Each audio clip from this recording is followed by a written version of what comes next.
All right, back for another beer review, and today I will be reviewing yet another beer from the Other Half Brewing Company, and they're out of both Brooklyn and Rochester, New York.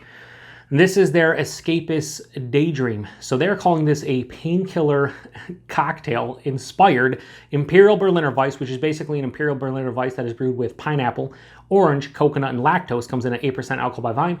No IBUs listed in time of review. This can is just over 6 weeks old. So full disclosure, I've had this one before. I actually already drank a can off camera. Actually, now that I think about it, I think I might have drank it on the after show of Beer Analysis 101 over on Maxwell Star, aka Nick Lowe's channel. I think I drank this after we did a beer analysis, and I really dug it.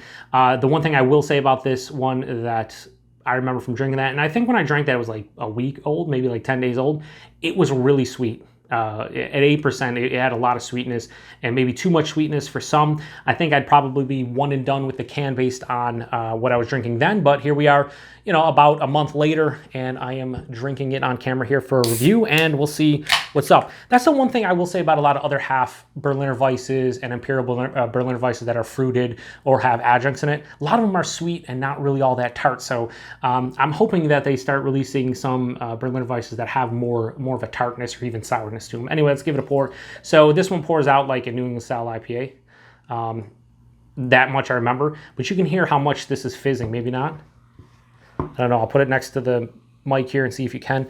It's really fizzy, and as you can see, that head is gone. So that pours out like, you know, a New England style IPA from Other Half. It's really a vibrant, like orange honey color, super murky looking, and it's just, yeah, for the most part, I got a little bit of dirty glass mafia on this side. Oh my God, the end of the world. But I don't know if you can see the residue on the glass, but that's probably remnants from the pineapple, the orange, and most likely a coconut. But yeah, it had about a 2-finger of a off-white head that is now dissipated into absolutely nothing. There's no head left, and there is a ton of residue on the glass. Like I said, usually coconut oil will kill a head, and yeah, that's pretty much what's going on here. Let's get a nose. Now, actually, let me say this. I have never had a painkiller cocktail.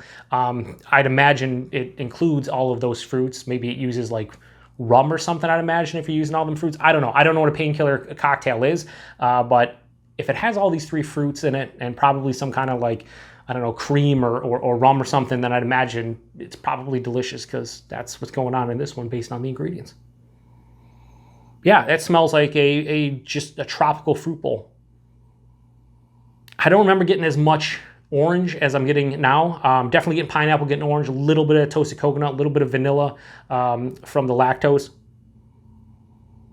A touch of tartness, and there's a little bit of booziness at 8%.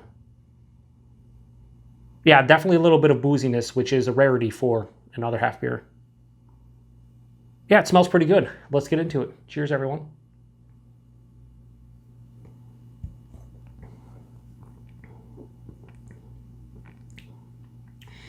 Yeah, it's kind of like a fruit juice with like a shot of your favorite alcohol in there. Vodka, rum, whatever. Has more of like a rummy, almost spicy component to it. When I first take in the sip, it tastes like fresh squeezed orange juice. Then there's pineapple that follows right after that. A little bit of that vanilla and an underlying toasted coconut character.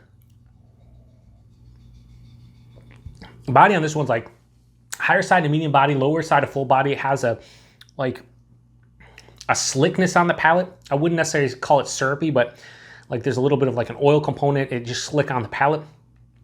The mouthfeel on this one is, it's creamy, but it has a decent amount of carbonation. There is a pretty big spritziness to this one. Yeah. It is, I mean, it's smooth. It's somewhat creamy, but it does have carbonation. You can tell. It doesn't drink like Other Half's perfected almost mouthfeels where it's soft, smooth, creamy. You can tell there's carbonation, but it's so welcoming on the palate. This one definitely has more carbonation. As you can see, I'm drinking this quite easily. On the palate, I'm not getting any perceived booziness. On the nose, it was definitely there. Not in the palate. A little bit into the chest. Here's the thing, though. This finishes quite sweet. I think some people would drink this and straight up call it cloying. They would just be like, I might be able to drink 3 or 4 ounces of that and I'm done because it's too much. And I could see that. This has the ever so slight amount of tartness, and it's a pretty big sweetness to it. Yeah, I mean, they should, I shouldn't say, if the base is an Imperial Berliner Weisse and that's what the base is, and then they're throwing all these adjuncts and it turns into this, I get it, but like, I think there might be too many adjuncts in here, too much sweetness from the pineapple and the coconut itself, the lactose, it's just adding too much sweetness.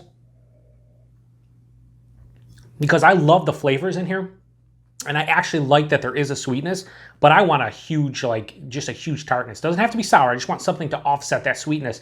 So the balance here is kind of out of whack. And as I let this sit, I think this is just as sweet, if not sweeter, than when I first had it. So, like I said, they just say Painkiller cocktail inspired Imperial Berliner Weisse. They don't mention all the ingredients. It mentions it on their website. But rating for me, I think I gave this a 4 or 5.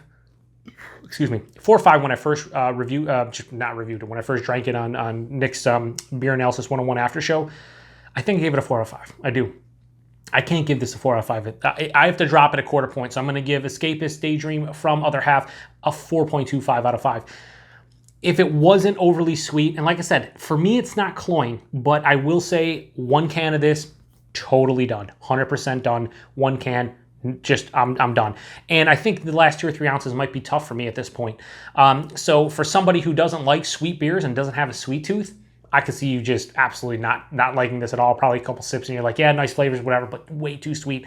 My buddy Jeff, aka No Jinx, a good friend of mine, I believe I sent him this in a recent beer mail. I don't know when I'm going to post this review, but he'll probably untap it or check it in on tap before I post this. I'd imagine this was one that he'll really enjoy because he has a huge sweet tooth, and that's what this beer is all about right now. It's quite sweet.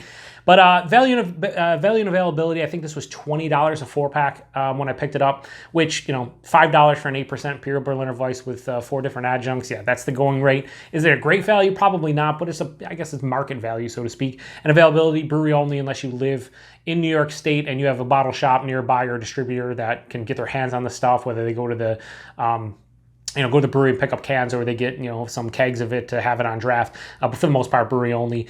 And yeah, it's a damn good beer, damn tasty beer. I do enjoy it. I just wish it was less sweet, more tart. And I think this would be back in that 4.5 range because I love all the flavors. It's just that sweetness is a bit too much. Anyway, appreciate everybody stopping by for another beer review. Stop by tomorrow for another review, I think, because I pretty much post a review per day. So take it easy. Cheers.